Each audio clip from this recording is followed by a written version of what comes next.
qiyomat kunida birinchi jannatga kiradigan men deydilar. Ha?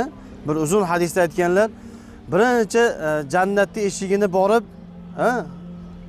Ochib jannatga kiradigan men, lekin men bilan jannatga birinchi kirishlikni talashadigan bitta ayol bor deganlar, qarayman. Jannatning eshigini ostonasiga borsam, haligi ayol mendan oldin kirmoqchi bo'ladi deganlar, qarang.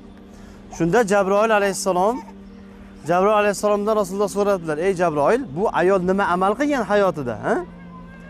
Qanaqangi bir fazilatli amali borki, payg'ambardan oldin jannatga kirmoqchi bo'lyapti. Shu darajati shunaqa yuksak ekanda, Xudo shunday maqom bergan ekan u ayolga." Shunda Jabroil alayhissalom aytdilarki: "Ey Muhammad sallallohu alayhi vasallam, bu ayol kim? Bu ayol eriga itoat qilib, uyda o'tirib farzandlariga chiroyli tarbiya bergan ayol" deydilar. Farzandlariga Allohni tanitgan. Farzandlariga farz nima, vojib nima, halol nima, harom nima, mana shu narsani o'rgatgan ayol deydilar, qarang. Bu onaxonlarimizga bitta katta nasihat inshaalloh, qarang. Jannatga birinchi kiradigan men, forslardan birinchi kiradigan bu Salmon Forsiy edilar. Hech aylantirasiz endi, sal aldimi? Forslardan birinchi kiradigan sahoba bu kim ekan?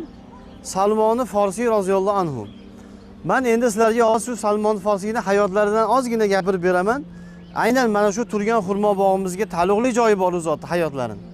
Endi xurmoga keldik, mana shu xurmo daraxti ekan, shuna pishar ekan degandan ko'ra bitta sahoba bilan bog'lab gapirib bersam qiziqarli bo'ladi menimcha sizlarga, qarang. Qarang azizlar, Salmon Forsiy Eronda tug'ilganlar. Hozirgi hudud Eronda, o'sha Tehron deydi, boshqa deydi. Endi qarang, o'zingizga savol bering. Eron qayerda-yu? Makka qayerda yoki Madina qayerda? Bularda o'rtasida qanaqangi bog'liqlik joyi bor? Salmon Forsiy roziyallohu anhu qanaqa qilib Erondan bu Saudiyaga kelib qoldilar desa, buni o'ziga yarasha tarixi bor ekan hozir. Salmon Forsiy o'zlari haqida gapirib beradilarki, "Men yosh edim. Bizni diyorlarda o'tga sig'inishardi odamlar. Majusi, Majusi deydi bu dindotini, o'tga sig'inadigan odamlarni Majusi deydi. Bizni diyorda odamlar deydi, o'tga sig'inishardi. Bunaqa Alloh nima, Xudo nima, payg'ambarlar nima juda uzoq edi bundan deydi. Kunlardan bir kuni mahallada aylanib yurib, otamni bitta katta dehqon edi, otamni yerlari bor edi. Shu otamni yerini xabar olgan ketyapti, bitta cherkovni oldidan o'tdim deydilar, qarang. Cherkov deb turib, nasroniylar ibodat qiladigan joyda otini cherkov deydi. Haligi cherkovga kirsam, odamlar qo'lida bir kitob ushlab olib, bir ajib kitoblarni o'qishyapti. Ya'ni Injilni o'qishyapti.